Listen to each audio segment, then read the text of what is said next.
परछाई मन करेला करे जा में ढुक जाई माई डियर कम हिया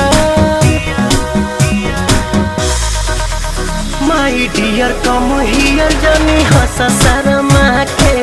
जानी